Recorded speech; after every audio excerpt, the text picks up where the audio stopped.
ကားပါကင်လဲတခန်းတစ်စီးရမယ်ပတ်ဝန်းကျင်လည်းအရန်တိတ်တိတ်ဆိတ်ဆိတ်ရှိတဲ့နေရာလေးမှာကွန်ဒိုခန်းတစ်ခန်းကို3,400စွန်းစွန်းနဲ့ကျွန်တော်ဒီနေ့ရောင်းချပေးမှာဖြစ်ပါတယ်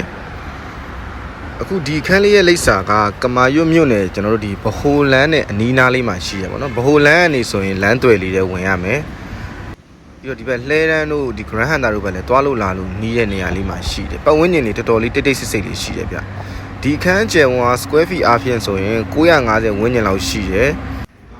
အခုလိုဝင်လာခြင်းမှာ kitchen လောက်ထားတယ်ရေချိုးခန်းအိမ်သာပါမယ်ပြီးမှပြီးရင်သူကတခန်းလုံးကိုကြွေပြားတွေခင်းထားတယ်တအိမ်လုံးကိုကြွေပြားအပြစ်ခင်းထားတယ်အိတ်ခန်းက2ခန်းပါတယ်အိတ်ခန်း2ခန်းလုံးမှာဝရဏပါတယ်အိတ်ခန်း2ခန်းမှာတစ်ခန်းက master bedroom တစ်ခန်းကတော့ single room ဒါ single room လေးပါအဲ့ဘက်ခန်းမီးမရလို့ကျွန်တော်ဝင်မရိုက်လိုက်တာဒီဘက်အရှိဘက်ကတော့ master bedroom ပါအခန်းလေးလည်းအတော်တင်လေးကျယ်တယ်ဗျဖွဲ့ထားတာလေနှစ်ပေပတ်လည်းကြွေပြားလေးခင်းထားတယ်ဒါရေချိုးခန်းအိမ်သာတွဲရက်လေးနဲ့ဒီဘက်မှာဝရဏပါမယ်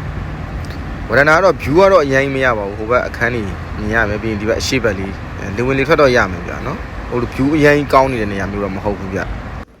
အဲကွန်ကတိန်လုံးမှာနှလုံးတက်ထားတယ်အိတ်ခန်းထဲမှာတစ်လုံးနဲ့အိတ်ခန်းထဲမှာတစ်လုံးတက်ထားတယ်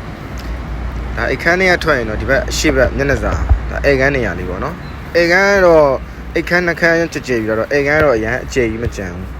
ဒါအိတ်ခန်းကနေမှအရှိဘက်ကိုမြင်ရတဲ့ view ပေါ့နော်တော့ဘေးနားမှာလုံးချင်းအိမ်လေးများတယ်တိုက်အမြင့်နေနည်းနည်းရှားသေးတယ်ဗျဒီဘက်လေးကလေဒီကောင် BCC ရှိတယ်မြေရှင်ရှိတယ်အရှုပ်ရှင်းအားလုံးကင်းတယ်ဓာတ်လီကပါမယ်လုံခြုံရေး24နာရီရှိတယ်ဒီကောင်ရောင်းချမဲ့ဈေးနှုန်းကတော့3,400ခေါ်ထားပါတယ်ရောင်းမဲ့အလွှာတော့9လွှာပါဓာတ်လီကနေပါစိတ်ဝင်စားတဲ့လူတွေရှင်ကျွန်တော်ဖုန်းကိုဆက်သွယ်ပြီးလိုက်ကြည့်လို့ရပါတယ်